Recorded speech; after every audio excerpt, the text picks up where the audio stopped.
Lo habíamos anunciado, nos acompaña el ministro de Educación, Roberto Aguilar, en los estudios. Ministro, buenas noches. Gabriela, muy buenas noches, muchísimas gracias por la invitación. Ministro, la verdad, hablar de lectura, de libros, de la Feria Internacional y de lo que usted nos ha traído hoy, porque en cada una de las mesas tenemos presentaciones, producción nacional, es la verdad muy importante. 100 publicaciones tenemos entendido desde 2016. Sí, en lo que ha sido el último año hemos logrado como un trabajo colectivo, un trabajo de todo el equipo del ministerio, pero además de los institutos de lengua y cultura de diferentes pueblos, la Universidad Pedagógica, las Escuelas Superiores de Formación de Maestros, la Escuela de Gestión Pública. Entre todos hemos reunido cerca de 100 títulos nuevos dentro de lo que es el aporte y la producción del Ministerio de Educación y de sus espacios y centros educativos. La verdad, ha sido importante la producción y le digo, ¿cuál es el valor que ustedes le dan a esta producción, tomando en cuenta que la Feria Internacional del Libro va tomando mayor fuerza, mayor aceptación? Hemos visto un lleno total, las presentaciones, por ejemplo, la pasada jornada del Ministerio de Educación. De hecho, para nosotros el espacio importante de socialización y de presentación ante la sociedad, lo diremos así, de lo que es un esfuerzo colectivo importante de maestros, docentes, de autoridades.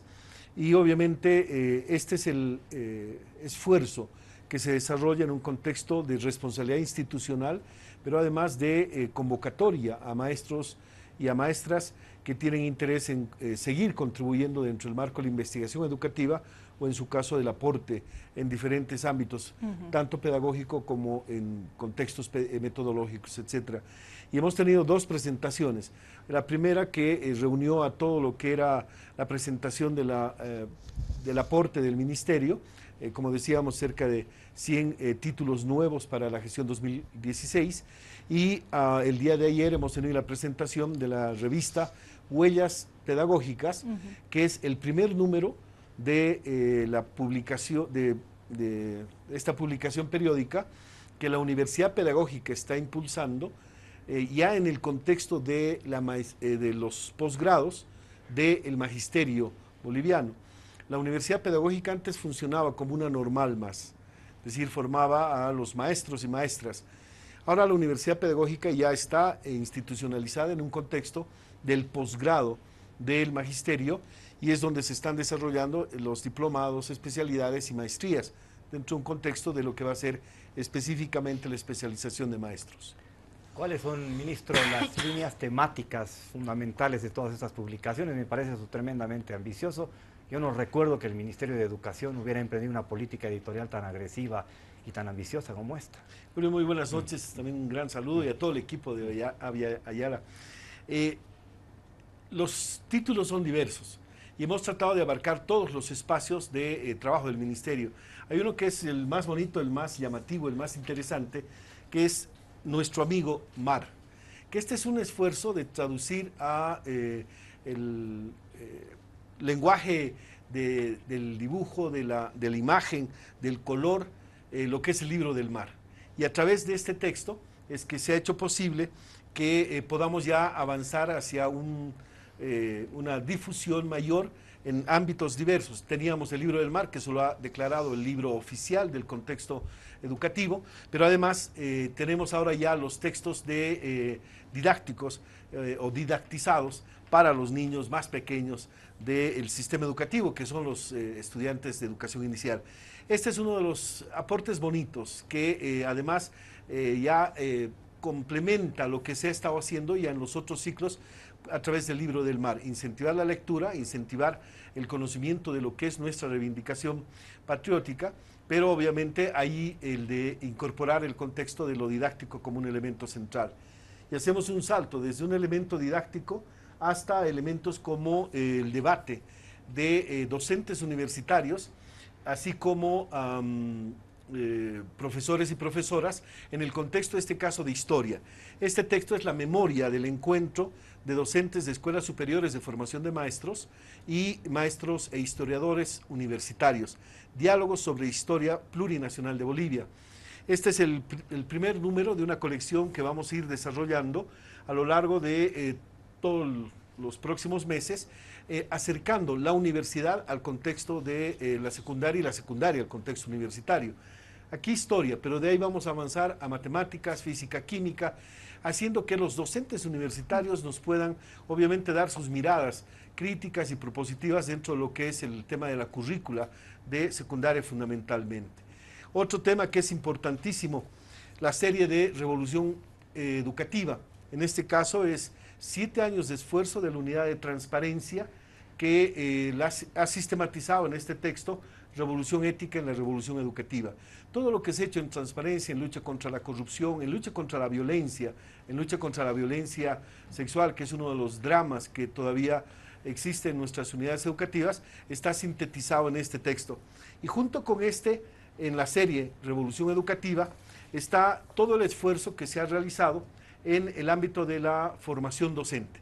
Revolución docente en la revolución educativa es parte de lo que sintetiza todo el trabajo de transformación de la formación docente, desde aquello que fue el programa de profesionalización de maestros interinos, que el 2006, en el marco de lo que fue el planteamiento del presidente Evo Morales, de mejorar la calidad educativa, se comenzó a desarrollar hasta lo que ahora es el posgrado, a través de la Universidad Pedagógica, está sintetizado en este texto. Y tenemos 100 títulos. Todos están sistematizados, presentados y escaneados en esta colección de 3 CDs que reúne la biblioteca digital del Ministerio. 900 títulos están incluidos en estos 3 CDs y obviamente los 100 últimos que también se incorporan. Y quiero, en esta primera parte, obviamente hacer una referencia a un esfuerzo que se ha hecho a nivel de unidades educativas y de la Dirección Distrital de Achocalla. Este texto, titulado Recuperando los sentidos creativos educativos en el huerto escolar, es el esfuerzo que ha hecho la directora distrital de Achocalla, junto con 8 o 9 maestros y maestras, para hacer que se desarrolle de una manera absolutamente clara y con un enfoque metodológico muy sencillo, lo que es el proceso de aplicación de la currícula, de los contenidos de la currícula en un contexto muy concreto. Y miren, parte de lo que es el huerto escolar, incorporando un tema que ahora es parte de la actividad de los maestros, y es el de la elaboración del proyecto sociocomunitario del PCP a través del huerto escolar. Continúa con el huerto escolar en la planificación curricular, luego viene la pedagogía de la construcción del huerto escolar, la pedagogía de lo que es la siembra y el cuidado de las plantas, para concluir con lo que es la pedagogía de las recetas saludables. Y el texto este, como aporte didáctico de lo que es la aplicación de la currícula, termina con imaginación y producción para la transformación.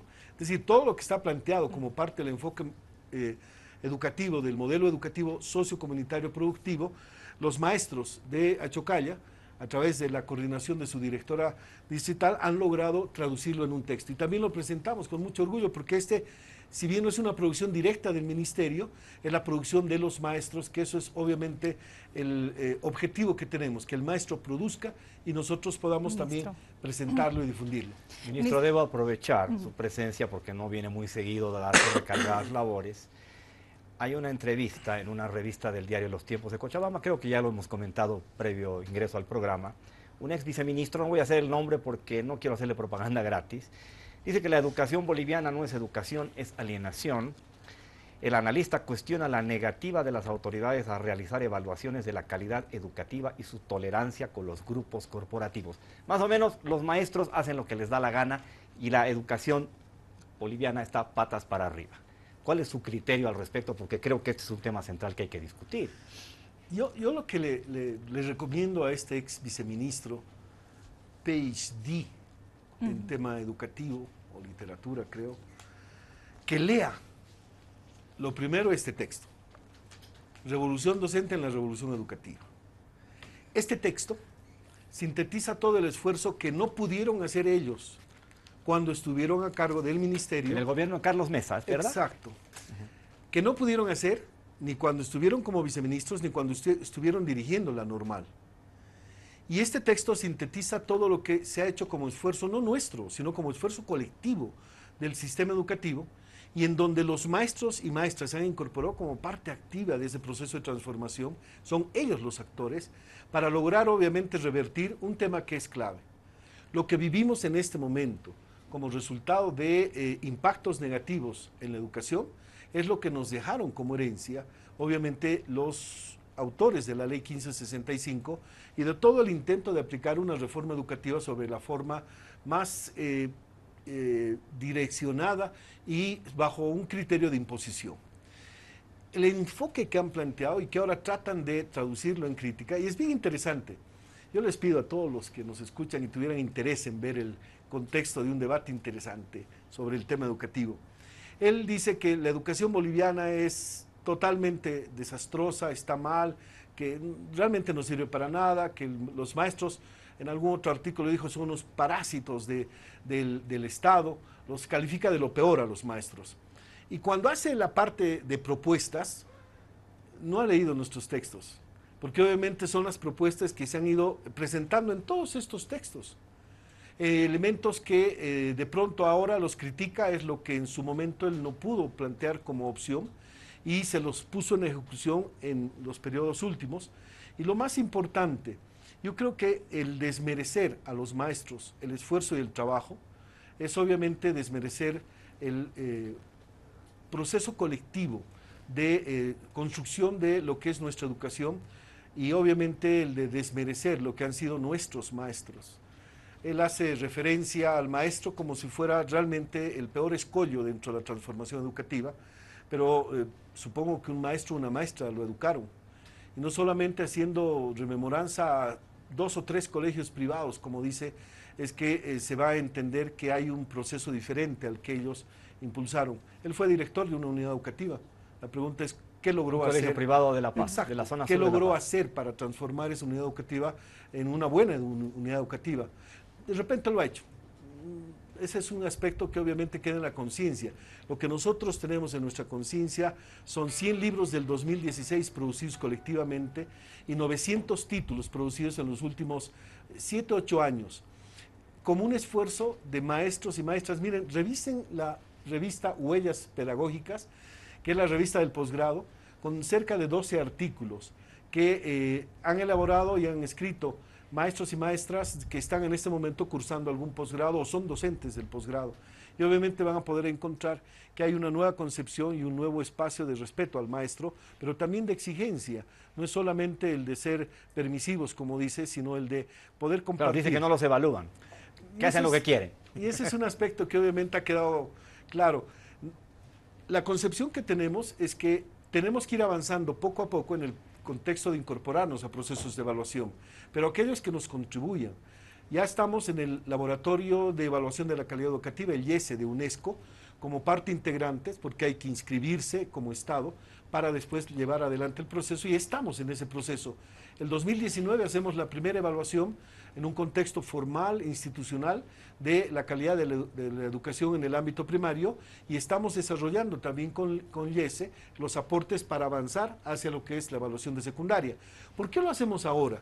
Porque estamos en este momento en el tercer año de la aplicación de la nueva currícula, y el 2019 completamos con el proceso del primer ciclo de 6 años. Es decir, ahí sí podemos hacer una evaluación. Claro, hay un proceso. La evaluación en este momento iría a evaluar la currícula que nos dejaron, que obviamente era la de 1975 en secundaria. Ministro. Eso es lo que no pudieron cambiar en mucho tiempo.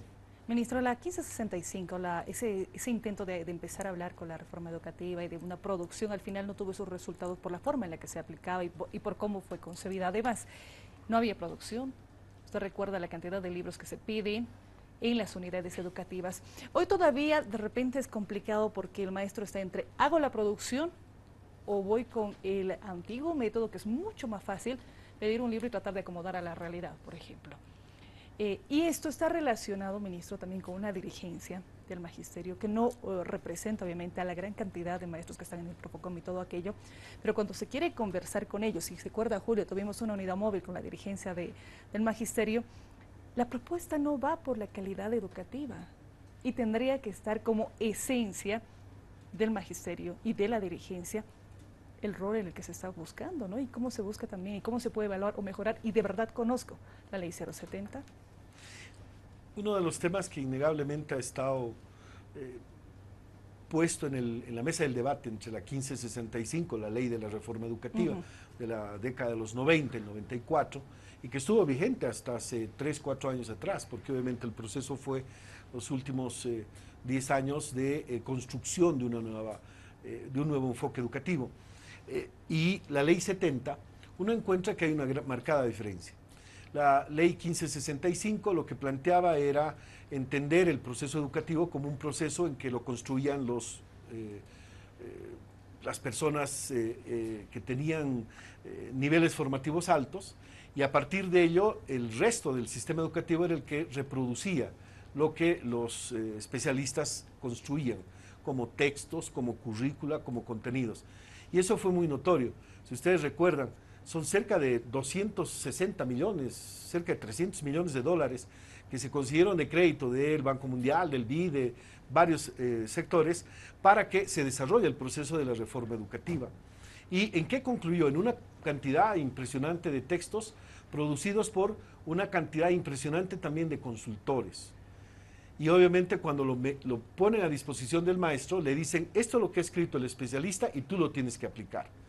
Pero como el maestro tenía obviamente un marco de desconocimiento de lo que iban a presentar, lo que hicieron fue, como no puede él solo, le vamos a poner un asesor pedagógico que lo controle y lo fiscalice y lo oriente para que aplique.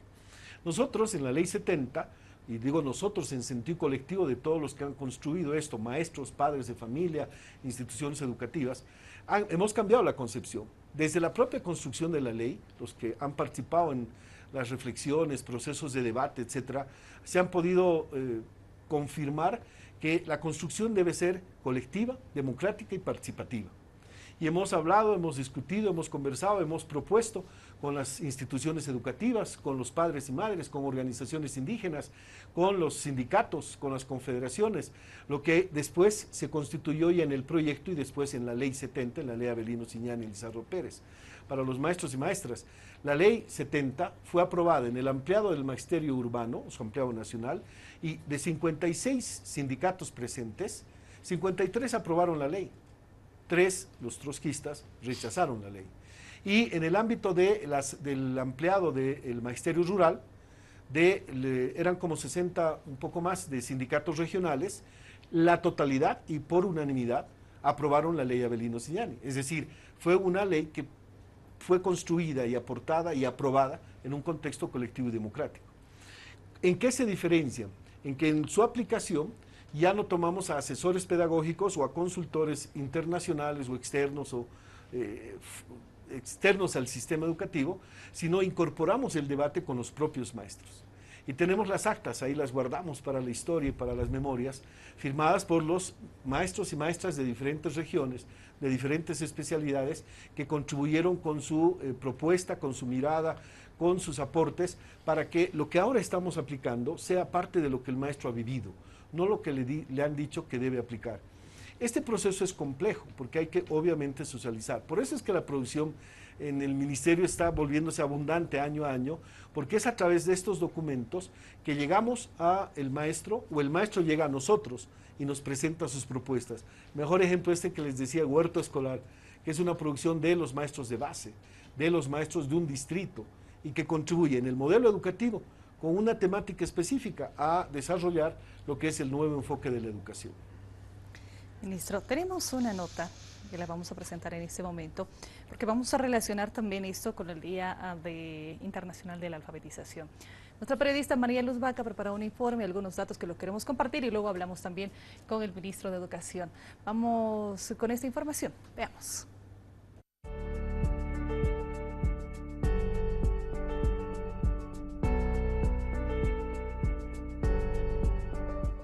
Uno de los mayores desafíos del gobierno nacional en estos 10 años fue la reducción de la tasa de analfabetismo en el país, pues en 2001 esta llegaba al 13.28% y a partir de la llegada al poder del presidente Evo Morales en 2006 y con la implementación de políticas, las cifras dan cuenta que en 2014 solo un 3.59% era considerada analfabeta y en la actualidad esa cifra se redujo aún más, exactamente al 2.9%, la tasa más baja en la historia de Bolivia. Entre los años 2006 y 2008 se trabajó con más de 54.000 facilitadores que aplicaron una metodología distinta a la que hasta ese momento se aplicaba. Esta consistía en educar a las personas analfabetas en sus mismos centros de actividad diaria.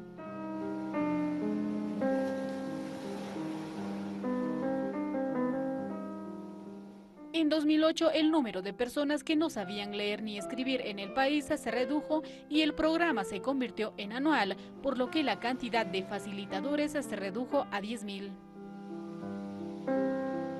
En la gestión 2009 se implementó el Programa Nacional de Posalfabetización con una formación equivalente al 6º grado de primaria.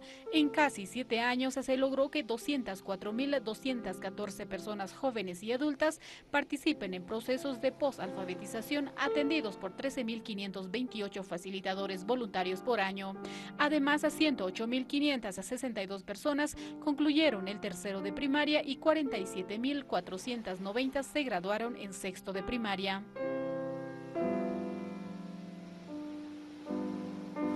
Del total de beneficiarios, 824.101 personas se graduaron en la primera etapa entre 2006 y 2008. De esta forma, 103.691 hombres y mujeres aprendieron a leer y escribir en la segunda etapa entre los años 2009 y 2014.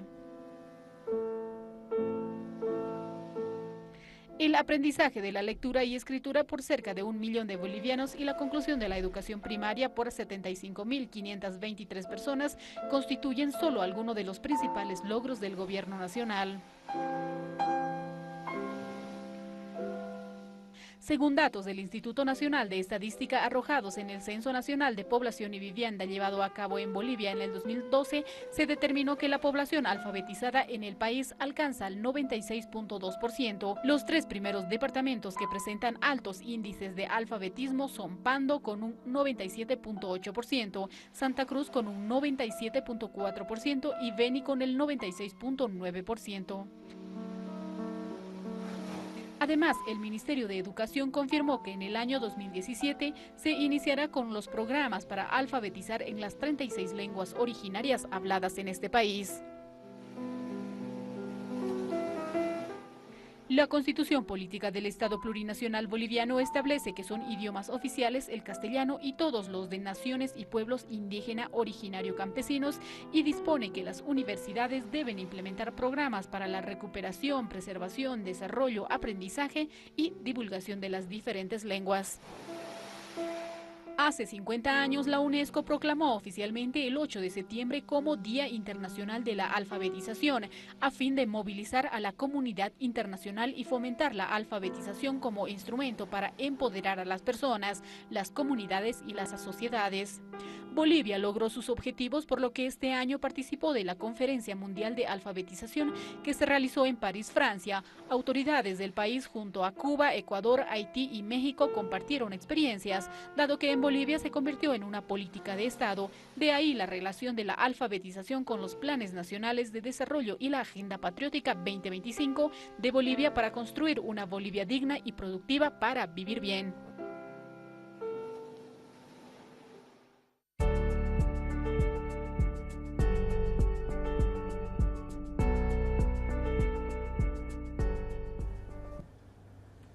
Muy bien, después de ver esta información, ministro, nos gustaría compartir aquellos datos. Yo le decía la primera vez que Bolivia se declaraba territorio libre de analfabetismo, 2008.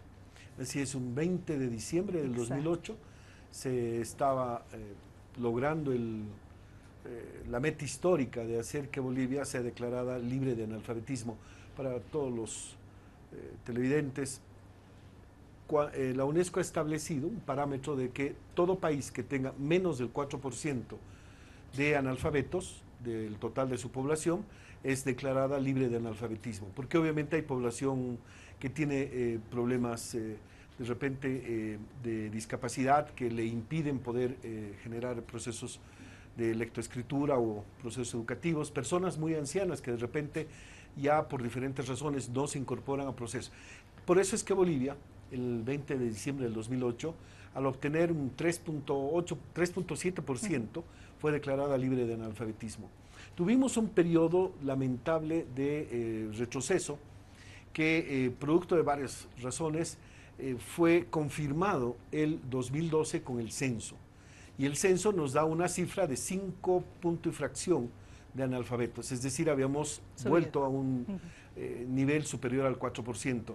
De ahí es donde, gracias a al Viceministerio de Educación Alternativa y Especial, a la Dirección de Posalfabetización y los municipios con profesores, profesoras y muchas organizaciones, se vuelve al trabajo o se continúa el trabajo de alfabetización y ya con listas, nombre, apellido y carnet de identidad, se puede ir nuevamente tomando las estadísticas hasta llegar el 2014 a declarar a Bolivia nuevamente libre de analfabetismo con una tasa mucho más baja de la que habíamos tenido el 20 de diciembre del 2008.